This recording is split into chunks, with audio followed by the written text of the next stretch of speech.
अब मैंने equation solve कर ली तो मेरे पास क्या आ गया, F of S equal to S minus two divided by S minus three and multiplication में S square plus two divided by S square plus S plus two. अब इस वाली इक्वेशन से हमको एफ ऑफ टी की value निकालनी है, ठीक है। वो जो इंटीग्रल इक्वेशन थी उसका सॉल्यूशन निकालना है ना हमको। तो इंटीग्रल सॉल्यूशन को सॉल्व करने के बाद में हम इस तरह से आए लाप्लास थ्योरम के हेल्प से।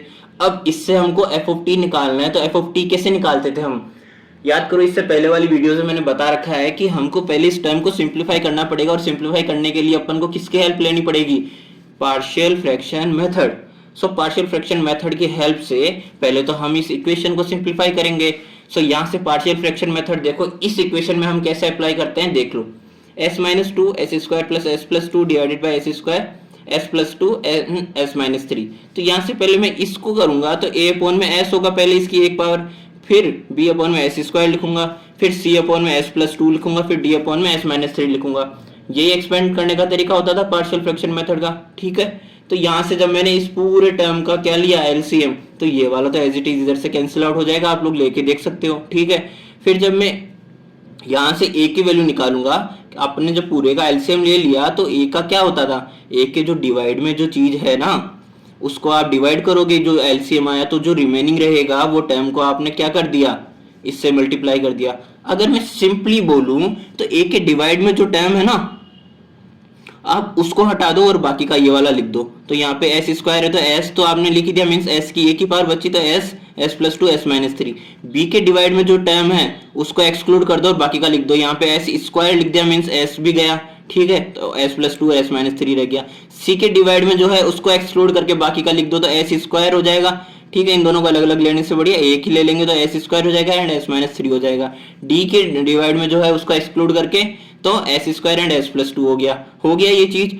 अब यहां से अपन को ए बी सी और डी जो कोफिशिएंट्स है, इन कोफिशिएंट्स की अलग अलग वैल्यूज निकालनी है। सो कोफिशिएंट्स की वैल्यू हम कैसे निकाल सकते हैं, हम किसी भी एक वेरिएबल की तभी वैल्यू निकाल सकते हैं जब बाकी सारे वेरिएबल्स जो है जीरो हो जाए। तो अगर मैं यहाँ पे s की वैल्यू जीरो रखता हूं तो ये वाला टर्म पूरा जीरो हो गया, ये वाला टर्म पूरा जीरो हो गया, ये वाला टर्म पूरा जीरो हो गया, पर ये जीरो नहीं होगा क्योंकि यहाँ पे s है ही नहीं, अलग से प्लस में है तो यहाँ पे इसके साथ में जो चीज है इसके कारण ये जीरो हो ही नहीं पाएगा, ठीक है। मल्टीप्लीकेशन में है ही नहीं है s, तो यहाँ से मेरे पास में b की वैल्यू इस तरह से आ जाएगी।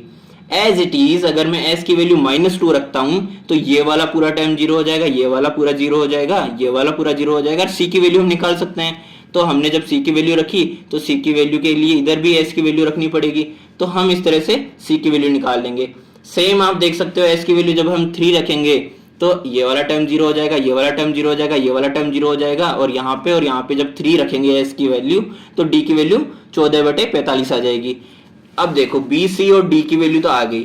अब मेरे पास कोई और चांस बच नहीं रहा कि इन सभी वैल्यूज में से मैं किसी 3 टर्म्स को जीरो रख दूं, ठीक है, जीरो बना दूं। तो क्योंकि हमने यहाँ पे -2 भी रख दिया, 3 भी रख दिया, 0 भी रख दिया, ठीक है। तो मैं s की वैल्यू 1 रखता हूँ, तो 1 रखने के बाद में मेरे पास इक्वेशन कुछ इस तरह से आएगी, और मेरे पास b c और d की वैल्यू जब ऑलरेडी है तो मैं a की वैल्यू निकाल नहीं सकता क्या, बोलो भाई, निकाल सकता हूँ ना, निकाल सकता हूँ कि नहीं। तो a की वैल्यू मेरे पास में -1/9 आ जाएगी, ठीक है।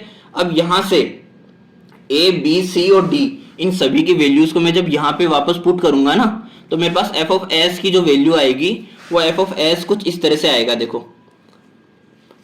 क्योंकि मैंने a b और c d की वैल्यूज जो है यहाँ पे रखी है, ठीक है। और पार्शियल फ्रैक्शन कर रहे हैं हम, तो ये वाली जो f ऑफ s है, इस f ऑफ s का जो वैल्यू है ना इसके इक्वल होगा कि नहीं होगा, होगा ना इसके इक्वल, ठीक है।